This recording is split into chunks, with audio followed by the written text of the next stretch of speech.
오늘 십자가 부활 성령이 답이다 라는 제목으로 함께 은혜를 나누고자 합니다. 요즘 자살하는 사람들이 참 많습니다. 이런 소리를 들을 때마다 저는 굉장히 마음이 안 좋습니다. 또 아프기도 합니다. 자살하는 이유를 들어보면 여러 가지 이유가 있다는 것을 알게 됩니다. 돈 때문에, 또 어릴 때 상처 때문에, 직장을 잃어서, 또 요즘 같은 경우에 사기를 당해서, 또 심지어는 인터넷 댓글에 자기를 모욕했다는 그 말 하나 때문에 등등 여러 가지 이유가 있습니다. 사람들이 자신의 생명을 그렇게 끊는 이유를 다 알 수는 없습니다. 그러나 자살했다는 소식만 들어도 가슴이 아픈데 더 가슴이 아픈 것은 통계적으로 볼 때 자살하는 사람의 5분의 1 이상이 교회 다니는 사람일 가능성이 매우 높다는 것 때문에 더 가슴이 아픈 것입니다. 자살이 왜 가슴 아픈가?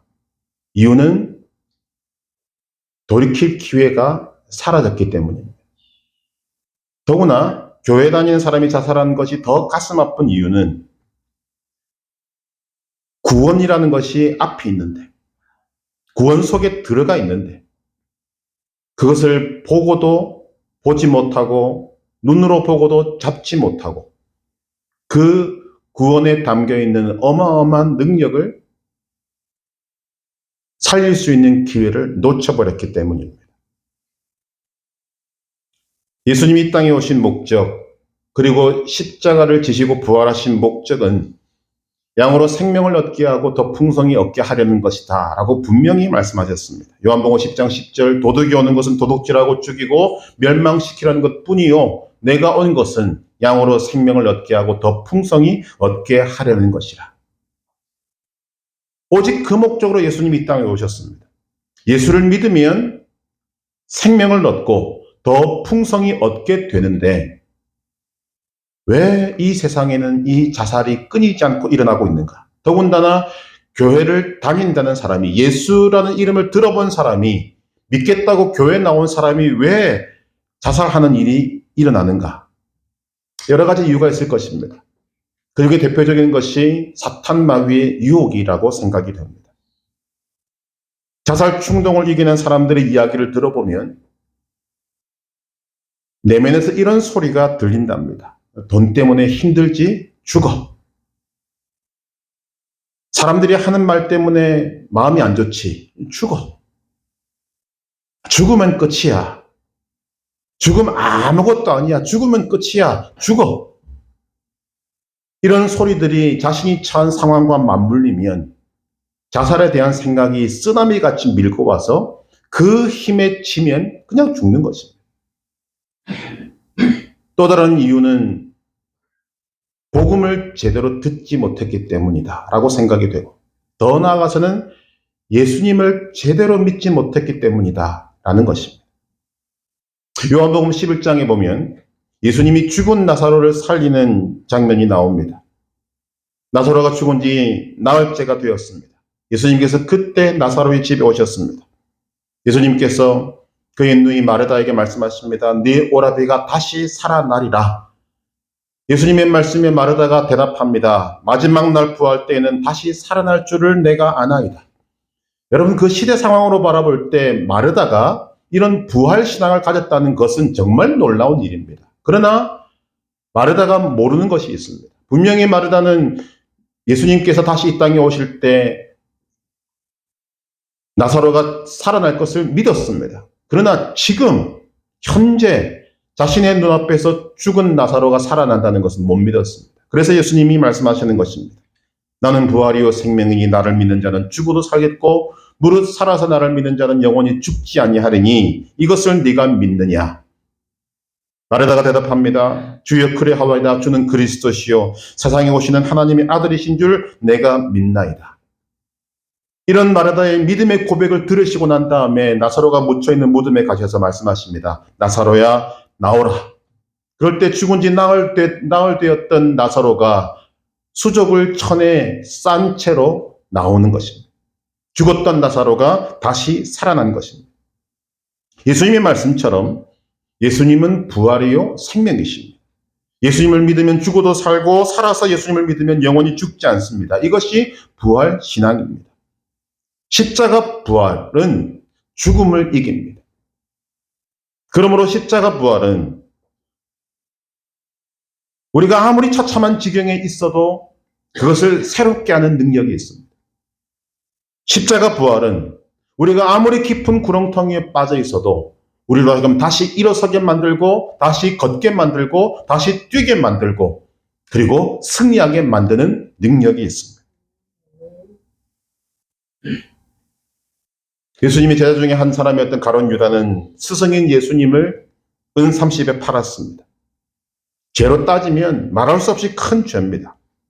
스승을 팔았는데 알고 보니 그는 하나님을 판 것입니다. 가룟 유다는 결국은 그 죄짐을 견디지 못하고 자살해버리고 말았습니다. 만약 가룟 유다가 자살하지 않았다면 무슨 일이 일어났을까? 저는 상상으로 결론을 내리기보다 그와 유사한 상황에 있었던 한 사람의 예를 들어서 결론을 내려보고자 합니다. 베드로는 가룟 유다와 같이 예수님의 제자였습니다. 예수님이 잡혀가시자 그 베드로는 예수님을 모른다고 부인했습니다.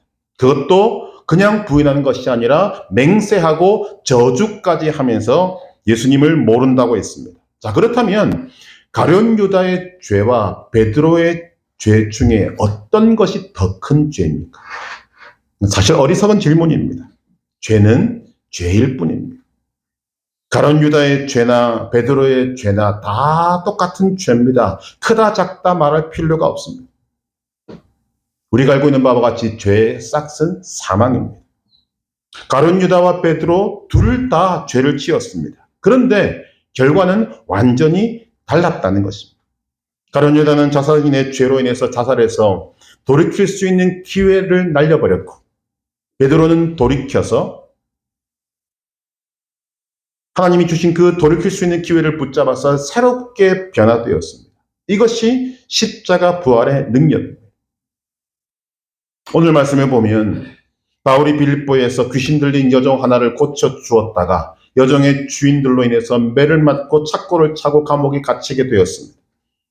바울과 실라가 감옥에서 기도하고 찬송하니 큰 지진이 나고 감옥이 움직이고 문이 다 열렸고 모든 착고가 다 벗어졌습니다. 그 광경을 본 간수가 죄수들이 도망간 줄로 생각하고 자살하려고 했으나 바울이 말림으로 목숨을 건졌습니다. 간수가 바울에게 묻습니다. 선생들이여, 내가 어떻게 하여야 구원을 받으리이까? 그때 바울은 이런 말을 합니다. 주 예수를 믿으라. 그리하면 너와 내 집이 구원을 받으리라. 그 말을 들은 간수는 온 가족과 함께 하나님을 믿었습니다. 자살하려고 했던 사람이 예수를 믿음으로 구원을 받았고 온 가족도 구원을 받은 것입니다. 이것이 십자가 부활의 능력입니다. 왜 자살 소식을 들으면 제 가슴이 아플까? 인구 비율로 보고 통계적으로 보면 그중에 약 5분의 1 이상이 다 교회를 들락날락 했던 사람인 것이 분명해 보이는데 왜 그들은 삶을 활기차게 살지 못하고 그런 문제 앞에서 삶을 포기해버렸는가? 생각해보니 이것은 하나님이 저에게 주신 하나의 표시입니다. 오늘 이 시대를 살아가는 그리스도인들이 아니면 이 시대를 살아가는 이 세상에 많은 사람들이 구원을 요청하는 소리로 들린다는 것입니다. 나 좀 살려달라는 것입니다.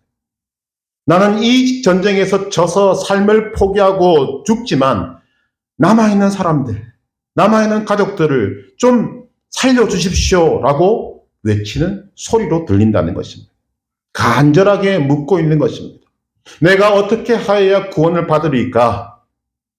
그리스도인들은 이 질문에, 이 요청에 답할 의무가 있습니다. 어떤 답을 할 것인가? 하나님께서는 십자가 부활을 은혜로 우리에게 주셨습니다. 우리는 예수님을 믿음으로 죽음을 이겼고 생명을 얻게 되었습니다. 구원을 받은 것입니다. 거기다가 구원의 풍성함도 주셨습니다. 이것은 죽음을 이긴 능력으로 생명을 얻은 것뿐만 아니라 우리에게 주어진 현실의 삶에서도 십자가 부활의 능력으로 승리하라고 주신 것입니다. 그렇다면 그리스도인은 어떤 사람인가? 예수 믿고 구원받은 사람입니다. 십자가 부활의 능력으로 구원을 얻고 죽음을 이겼고 세상을 이겼고 세상을 이겨나가는 사람입니다.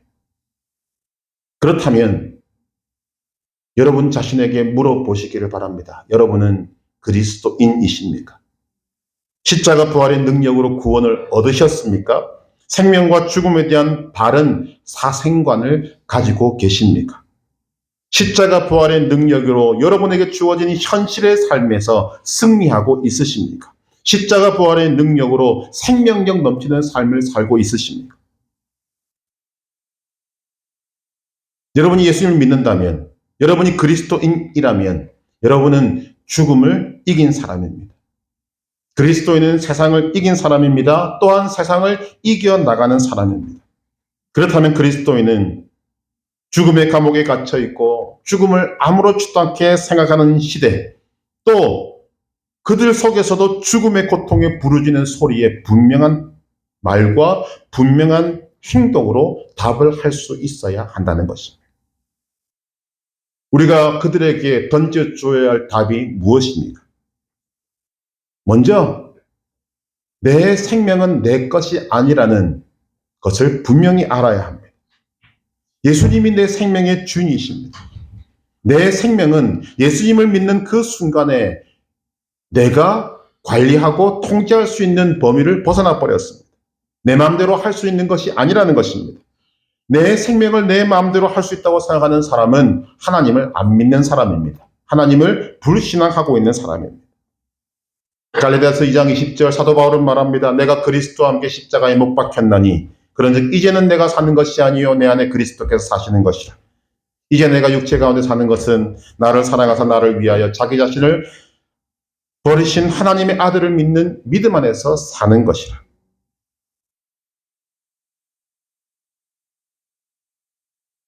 예수님이 나의 생명의 주인이십니다. 이제 내 생명도 내 마음대로 할 수 없다는 것을 우리는 먼저 알아야 합니다. 그렇게 본다면 십자가 부활의 의미가 무엇인가? 십자가 부활의 의미는 먼저 우리의 부활을 확증하는 것입니다. 여러분의 지금 존재를 다시 한 번 더 확인하는 것입니다. 그리스도께서 부활하시지 않았다면 우리도 부활할 수 없습니다. 고린도전서 15장 20절 그러나 이제 그리스도께서 죽은 자 가운데서 다시 살아나사 잠자는 자들의 첫 열매가 되셨도다. 여러분 첫 열매 성경에서 굉장히 중요합니다. 그런데 예수님이 부활의 첫 열매가 되셨다고 말합니다. 이것은 예수님이 부활의 대표 선수가 되셔서 먼저 부활하셨다는 의미입니다. 레위기 23장 10절 이하에 보게 되면 첫 열매는 하나님이 말씀하십니다. 내 것이다. 이 의미는 첫 열매만 드리면 나머지는 다 네 것이다 라는 말씀이 아닙니다. 첫 열매는 하나님께 드림으로 하나님의 것이지만 그 뒤에 따르는 모든 열매도 다 하나님의 것입니다. 그러나 하나님께서 우리에게 나머지 열매들은 너희가 쓰라고 주시는 것입니다.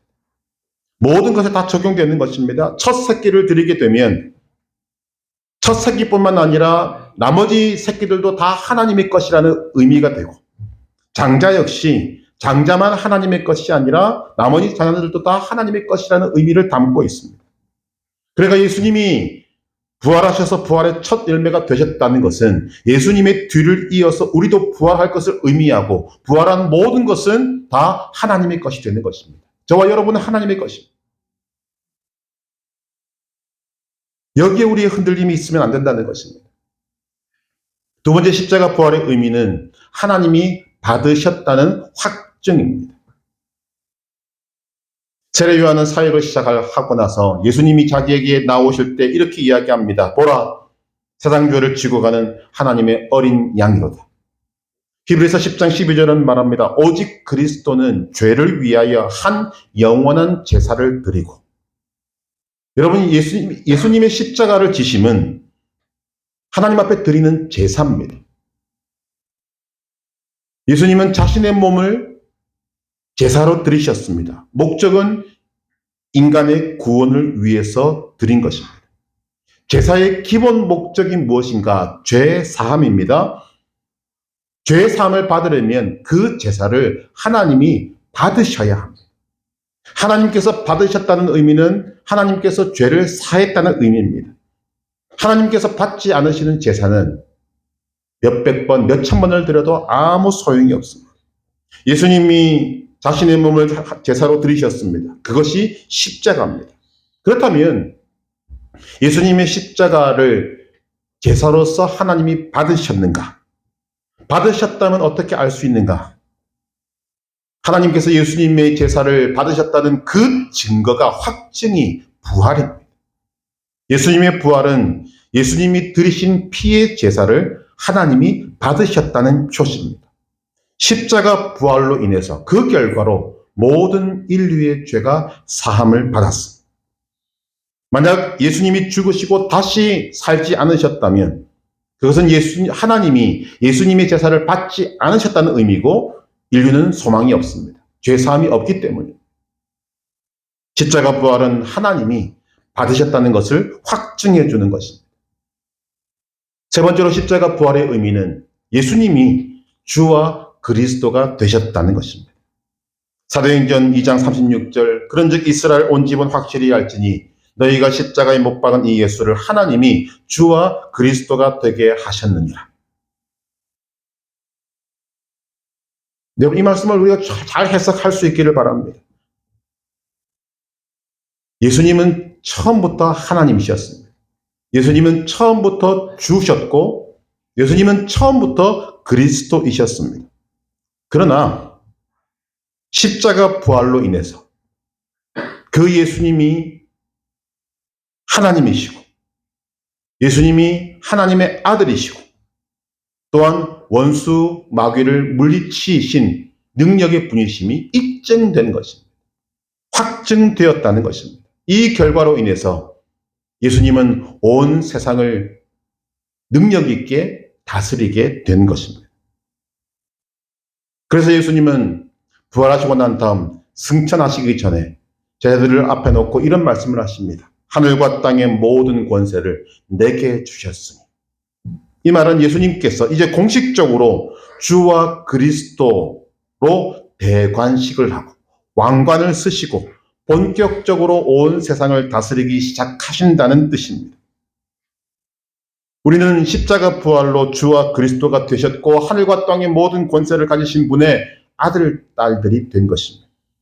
이제 우리는 만왕의 왕이요 만군의 주이신 예수님을 왕으로 모신 하나님의 아들, 딸로 살아가야 하는 것입니다. 그렇다면 세상을 다스리시고 모든 권세를 다 가지신 하나님의 아들, 딸로 어떻게 살아야 할 것인가? 한마디로 말씀을 드리면 승리의 삶을 살아야 합니다.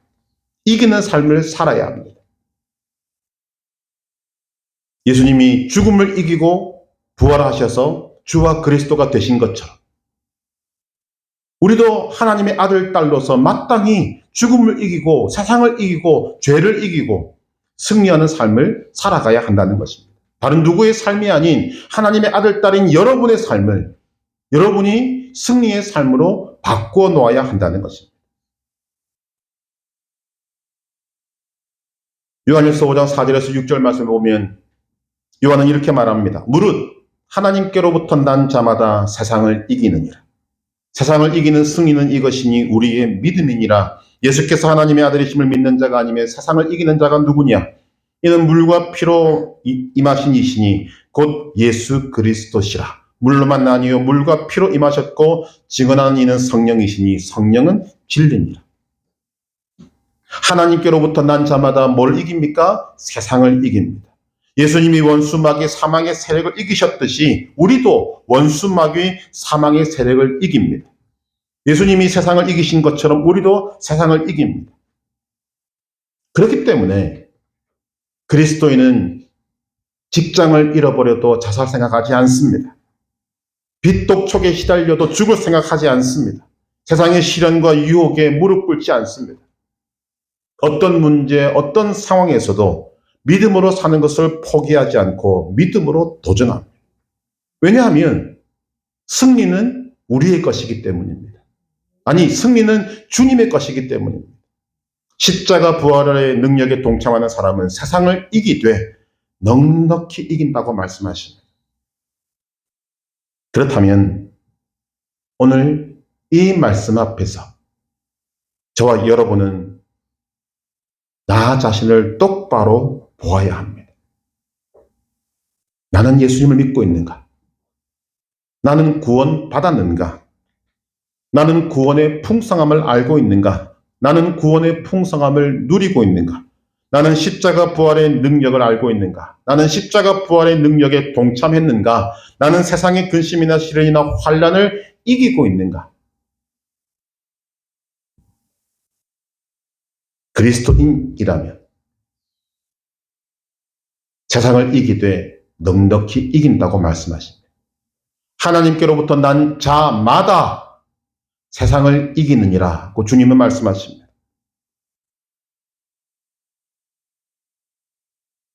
예수님을 만난 것을 예수님과 충돌한 것으로 설명하는 사람들이 있습니다. 저는 거기에 동의합니다. 공감합니다.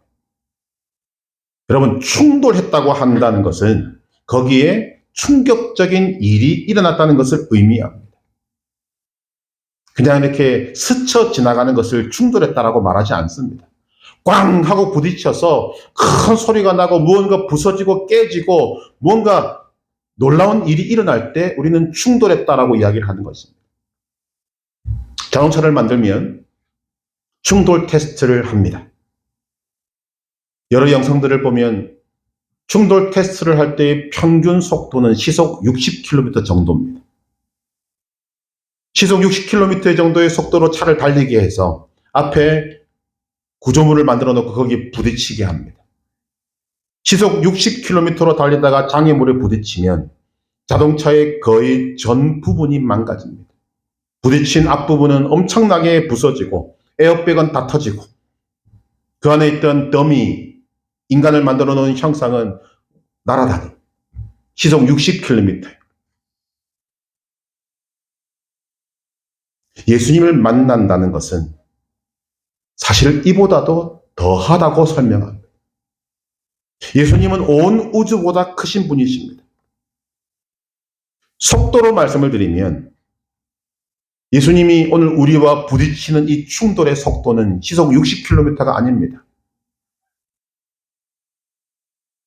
우리가 그냥 이해할 수 있는 수준으로 말씀드리면 적어도 시속 200km, 300km 그 이상 우리가 체감할 수 있는 속도가 그 정도라고 본다면 자, 그런 예수님과 오늘 우리가 충돌했습니다. 이것이 예수님과 만난 것입니다.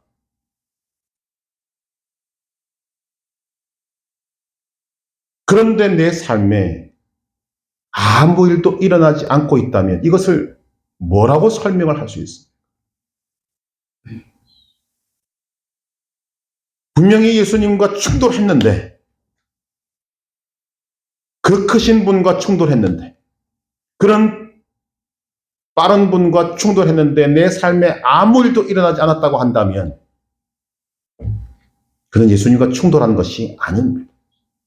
예수님과 만난 적이 없는 것입니다. 예수님을 만난 사람, 비유적으로 말씀드린 예수님과 충돌한 사람은 반드시 충돌의 결과가 일어나게 되어 있습니다. 그것이 무엇인가? 변화라는 것입니다. 아니, 변화라는 말도 좀 부족합니다. 격변. 그 말이 맞을 것입니다. 누가복음 19장에 보면 여리고에서 예수님께서 삭개오를 만나십니다. 그 장면을 가만히 들여다보면 예수님이 삭개오를 만나시고 난 다음 특별하게 하신 것이 없습니다. 예수님을 만나기 위해서 뽕나무 위에 올라가 있던 삭개오의 이름을 불러주시고 내가 너희 집에 가서 함께 식사하겠다. 이것 말고는 다른 것이 없습니다. 예수님께서 그에게 뭐 설교를 하셨다거나 아니면 그의 죄를 지목했다거나 그런 일 전혀 없습니다. 그냥 그것이 다입니다. 그런데 그 식사 자리에서 삭개오는 이런 고백을 합니다. 삭개오가 서서 주께 여짜오되 주여 보시옵소서 내 소유의 절반을 가난한 자들에게 주겠사오며 만일 누구의 것을 속여 빼앗은 일이 있으면 내 갑절이나 갚겠나이다.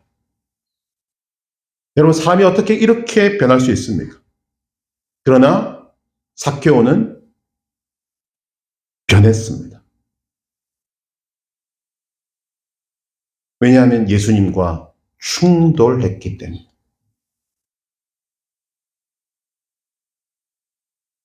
오늘 본문에 등장하는 사도 바울, 그는 사울이었을 때 예수 믿는 사람들을 잡는 것을 낙으로 삼았던 사람입니다. 그가 멀리 다메섹까지 가서 예수 믿는 사람들을 잡아오겠다고 출발했다가 그 길 위에서 부활하신 예수님을 만나게 되었습니다. 그리고는 자신이 잡아넣었던 사람들이 믿었던 그 예수를 자신이 믿고 그 예수를 전하는 사람이 되었습니다. 어떻게 사람이 이렇게 변할 수 있습니까? 이유는 예수님과 충돌했기 때문입니다. 예수님을 만났기 때문입니다. 예수님과 충돌한 사람은 한 명도 예외 없이 삶에 큰 변화가 있습니다. 이것을 격변이라고 말합니다. 급격하게 변하는 것입니다. 여러분, 그것이 예수님을 믿는 것입니다. 그것이 구원받은 것입니다.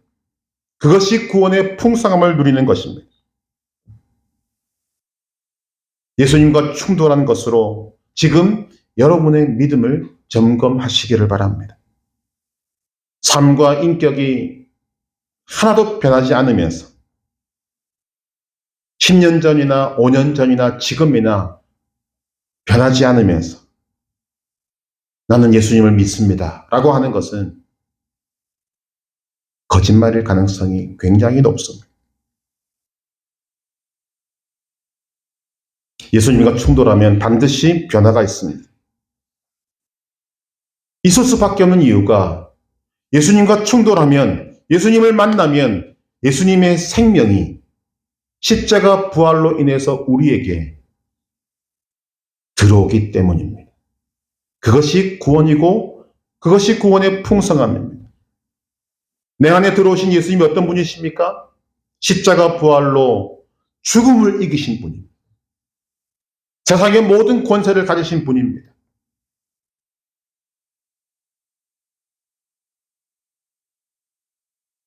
예수님과 충돌한 것만으로도 사실은 세상을 이기기에 충분합니다. 그러나 하나님은 우리를 너무나도 사랑하셔서 우리에게 더 큰 무기를 주시기를 기뻐하십니다. 하나님은 넉넉한 승리를 위해서 넉넉히 이기는 능력도 주셨습니다. 로마서 8장 35절 이하 누가 우리를 그리스도의 사랑에서 끊으리요 환난이나 곤고나 박해나 기근이나 적신이나 위험이나 칼이랴 기록된 바 우리가 종일 주를 위하여 죽임을 당하게 되며 도살당할 양같이 여김을 받았나이다 함과 같으니라. 그러나 이 모든 일에 우리를 사랑하시는 이로 말미암아 우리가 넉넉히 이기느니라. 한번 따라하십시다. 우리가 넉넉히 이기느니라. 넉넉히 이기는 능력을 우리에게 이미 주셨습니다. 예수님을 믿는 그 순간에 우리는 예수님과 충돌한 것이고 예수 그리스도의 죽음을 이기신 생명이 십자가 부활을 통해서 우리에게 전달된 것이고 우리 안에 들어오게 된 것이고 이제 우리 안에 그 예수님이 살아가게 되시는 것입니다. 넉넉히 이기는 능력을 우리에게 이미 주셨습니다. 우리는 그것을 이미 받았습니다. 그런데 왜 여러분의 입에서 무언 일을 만나면 죽겠다 하는 것입니다. 넉넉히 이기는 능력을 우리에게 이미 주셨는데 왜 조금 힘든 일을 만나면 한숨부터 쉬는 것입니다. 넉넉히 이기는 능력을 우리에게 이미 주셨는데 왜 이 세상과 싸워보지도 않고 못해요 하고 계시는 것입니다. 넉넉히 이기는 능력을 우리에게 이미 주셨는데 왜 싸워보지도 않고 그 자리에 주저앉아 있는가 하는 것입니다. 이 세상이 지금 우리가 믿음으로 싸워내야 될 현실이 차고 넘쳤습니다. 뚫고 나가고 정복하고 승리해야 될 그 일들이 여러분 삶에 차고 넘쳤습니다.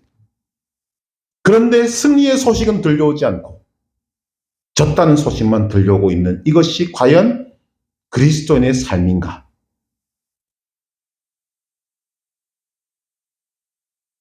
여러분, 하나님이 우리에게 주신 넉넉히 이기는 능력이 무엇입니까? 가장 핵심은 십자가 부활입니다. 여러분, 그 십자가 부활에 담겨 있는 것만 생각해도 그 안에 성부 하나님, 성자 예수님을 주신 것입니다. 그것뿐입니까? 성령까지 주셨습니다. 결국 하나님은 오늘 우리로 하여금 생명을 얻고 구원의 풍성함을 누리고 이 세상에서 승리하도록 하기 위해서 성부 하나님, 성자 예수님, 성령 하나님, 삼위일체 하나님을 다 주셨습니다. 전지전능하신 하나님, 삼위일체 하나님을 소유하고도 세상을 이기지 못한다면 여러분, 그것은 하나님을 부끄럽게 만드는 것입니다. 하나님의 이름에 먹칠하는 것입니다. 오늘 본문에서 빌립보 감옥의 간수는 주어진 상황을 바라보니까 깨닫습니다. 아, 나는 더 이상 살 희망이 없구나. 죽어야겠구나.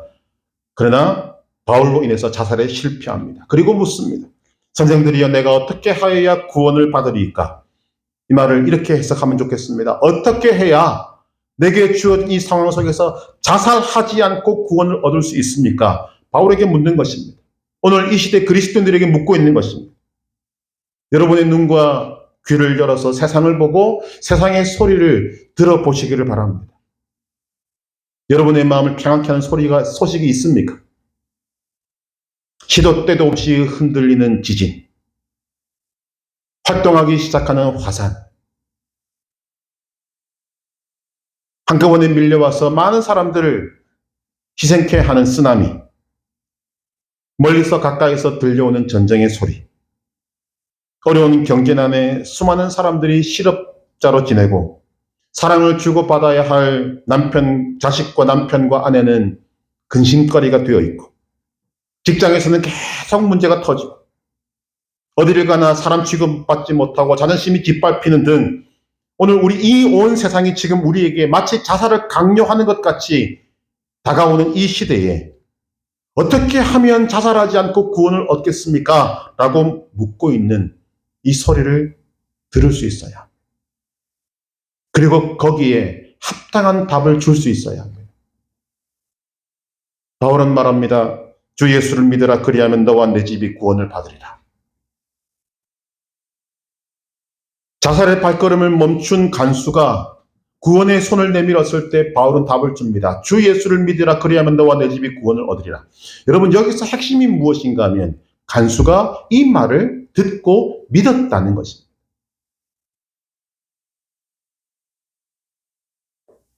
그 전으로 돌아가서 간수가 왜 바울에게 구원을 묻습니까? 간수인 그가 죄수의 신분인 바울에게 왜 구원을 묻습니까? 이유는 그 짧은 시간 동안의 간수는 바울이 세상을 이기는 것을 보고 들었기 때문입니다. 간수로서 그는 감옥에 들어온 수많은 사람들을 보았을 것입니다. 매를 맞고 착고를 차고 감옥에 떨어지면 아마 100이면 100 전부 다 고개를 쳐박고 신세를 한탄하고 나는 이제 죽었구나 걱정 의심 염려에 이미 그 자체로 죽은 것 같은 모습으로 있는 것이 100이면 100인데 이상한 사람을 본 것입니다. 한 사람이 듣고 왔는데 가만히 듣고 보니까 지은 죄도 없는 것 같아. 그런데 매를 심하게 맞고 착고를 차고 감옥에 들어왔는데 침울하기는커녕 걱정 의심 염려하기는커녕 그냥 죽을 상을 하고 있기는커녕 그 얼굴에 미소가 띄어지고 그 안에서 기도하고 감사하고 기뻐하고 찬송하는 것을 이 간수가 보고 들은 것입니다. 그런 바울의 입에서 내가 어떻게 하여야 구원을 받으리까 물었을 때 주 예수를 믿으라. 그리하면 너와 내 집이 구원을 받으리라. 그 입에서 그런 소리가 나오니까 자기가 눈으로 보고 들었던 그 모습이 믿음으로 다가오게 되는 것입니다. 바울의 말을 믿고 자신과 온 가족이 다 하나님을 믿었습니다. 34절 마지막에 뭡니까? 하나님을 믿으니 그에게 뭐가 찾아왔습니까? 조금 전에 자살을 꿈꿨던 그의 그 어두운 마음에 하나님을 믿으니 온 가족에게 기쁨이 찾아왔습니다. 간수가 바울의 말을 믿을 수 있었던 이유는 바울의 말에 힘이 있었기 때문입니다. 바울은 예수님을 믿었습니다. 구원을 받았습니다. 십자가 부활을 믿었습니다. 십자가 부활의 능력을 알았습니다. 십자가 부활의 능력으로 세상을 넉넉히 이긴다는 것을 알았고 믿었고 그 삶으로 살아냈습니다. 십자가 부활의 능력이 감옥에 있는 바울에게서도 나타났습니다. 감옥에게 지지 않았다는 거죠. 매를 맞는 억울한 상황에서도 그 상황이 지지 않았다는 거죠. 그는 믿음으로 도전했고 믿음으로 승리했습니다. 그런 승리한 자의 말이기에 바울의 말에는 힘이 있었고 그 힘 있는 말이 이 간수에게 믿음을 허락하게 만드는 능력이 된 것입니다. 예수님을 믿는 우리에게 이 사명이 있습니다. 십자가 부활을 믿고 십자가 부활의 능력을 알고 십자가 부활의 능력으로 넉넉히 이기는 삶을 사는 그리스도인이 이 자살이 난무하는 시대의 유일한 희망입니다. 감히 말씀드립니다. 그리스도인이 아니면 희망이 없습니다.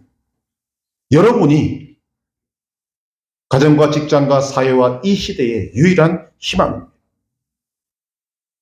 그러나 희망이 되기 위해서 그리고 그 희망이 실제 승리가 되기 위해서는 여러분의 믿음이 참 믿음이어야 합니다. 다시 한번 묻습니다. 여러분 안에 믿음이 있으십니까? 여러분 안에 십자가 부활이 있으십니까? 여러분을 통해 구원이 나타나고 있으십니까? 여러분을 통해 구원의 풍성함이 나타나고 있으십니까? 여러분을 통해 십자가 부활의 능력이 나타나고 있습니까? 여러분을 통해 십자가 부활의 능력이 넉넉히 이김으로 나타나고 있습니까? 혹시 좀 부족하다 하더라도 이제 십자가 부활 성령으로 여러분들의 삶에 도전하시기를 바랍니다. 십자가 부활 성령의 능력이 여러분들의 삶에 나타나시기를 간절히 소망합니다. 십자가 부활 성령이 넉넉히 이긴다는 것을 여러분들의 삶으로 증명해내시기를 바랍니다. 그리고 힘있고 능력 있는 소리로 어떻게 하여야 구원을 받겠습니까? 라고 외치는 이 세상을 향하여서 여러분 승리의 소리를 외칠 수 있기를 바랍니다. 주 예수를 믿으라. 그리하면 너와 내 집이 구원을 받으리라. 십자가 부활 성령이 답이다. 여러분이 바울과 같이 삶이 바탕이 된 승리의 소리가 여러분의 입을 통해서 나타나게 될 때 그 소리를 들은 사람들은 믿을 것입니다. 그 사람들은 믿고 예수를 영접하게 될 것입니다. 그리고 그도 죽음을 이기고 세상을 이기게 될 것입니다. 십자가 부활 성령이 답입니다. 십자가 부활 성령으로 승리의 삶을 살아서 나를 구원해 달라, 인생의 답을 달라라고 말하는 이 세상에 십자가 부활 성령이 답이다라고 승리의 대답을 시원하게 전해주는 승리의 그리스도인 되시기를 주님의 이름으로 축복합니다.